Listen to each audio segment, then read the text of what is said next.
introduce yourself? My name is Joanne Williams, better known as Mom to my grandchildren. What things are you going to talk about today?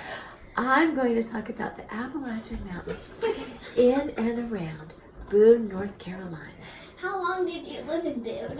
Well, I'm going to talk about it over a 40-year period. I actually lived there for 33 years, but for the last 8 years, I still know about it. So I'm going to talk about some things from the last 8 years. Okay. What did the place used to look like?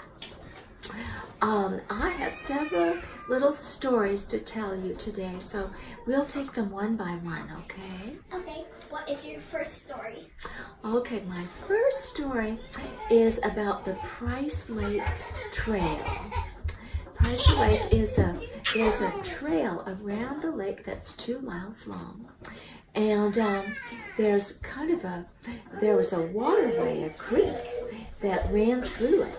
And many years ago, it just was a little creek that ran near the trail, and then over the years, the water kind of spread out.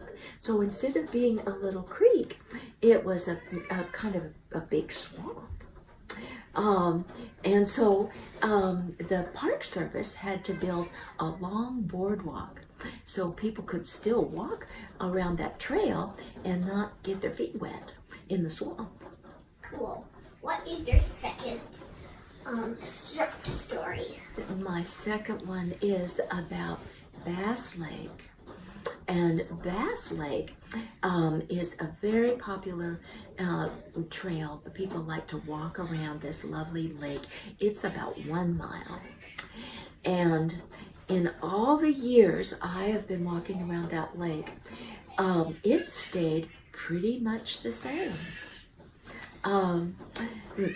When I went back just this last September and walked there, the lake was very much the same, looked to be the same size and shape, and part of that is done because the Park Service has a mechanism whereby they can let more water out of the lake or keep more water in the lake depending on the conditions. So sometimes they let more water run down the creek to the side of it, and sometimes they keep the water in the lake. There are also a lot of lily pads that grow sometimes, and the Park Service trims those out, and so the lake has about the same amount of lily pads as it used to. But I think and there are also big maple trees that grow around the sides of the lake, and when one of those trees falls down, the Park Service has planted another tree that starts to grow. And so there's a lot of effort put into keeping that lake the same as it used to be. Cool. And what is your third short story? Well, the third is a little longer story. Many years, there's a tributary of the New River. It's a river that's the name of the river is called the New River. And it has, sort of like the Willamette River, it has different rivers that feed into it. And it had a fork of the river that ran sort of close to where we used to live, where your mother grew up in a house. And many years ago, a Lowe's hardware store came and built a big store close to the river. And they made a big parking lot, like you see in Lowe's hardware stores or big hardware stores. And so the water couldn't soak into the ground like it used to. And after that big, huge store with a big, huge parking lot was built, and it was all concrete, and the water didn't have any place to go. It started flooding our neighborhood. The water ran over the banks of the fork of the river there, and then after a while it would run up into the streets. And one time there was so much water when a hurricane was happening.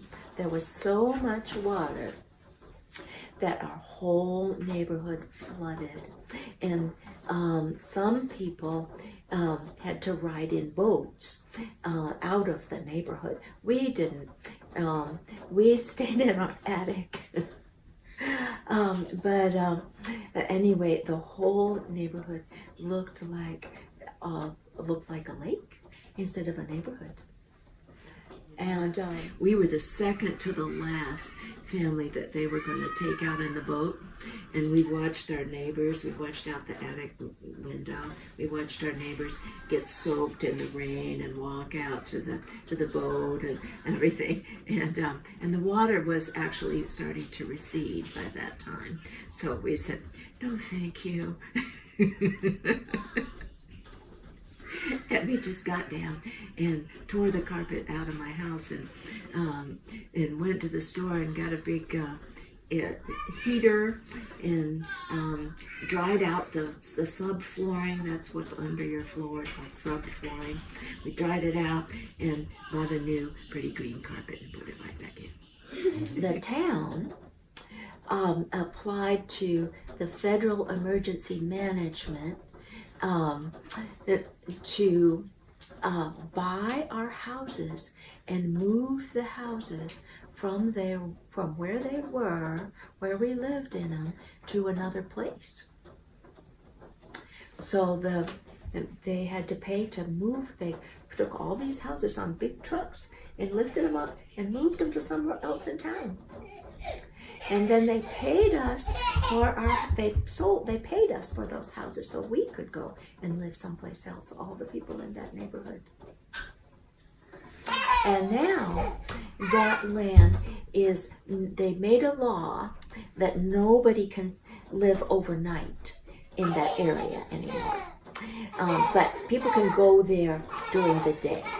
So they have some ball fields and some park area, and they made a big walking trail along the river and through there. So a lot of people use it for recreation now, and lots of people walk that walking trail that was built close to and through the area where our neighborhood used to be.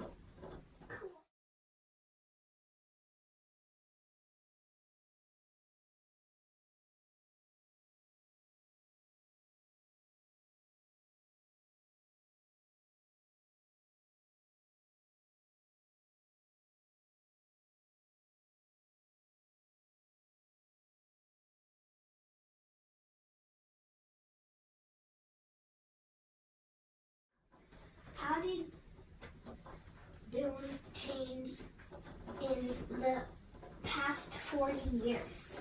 How did Boone change? And the Appalachian, how did the land around Boone change in the last 40 years?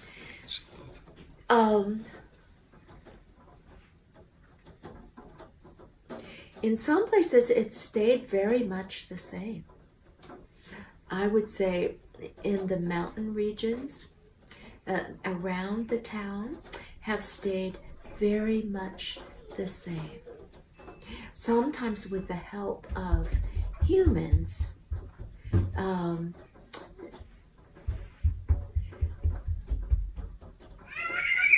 and I think in general, I think some other places in the town have more flooding now than there used to be, in addition to our neighborhood.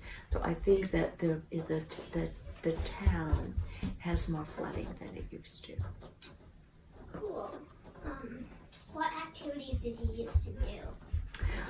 I like to go hiking. Did you do any other activities?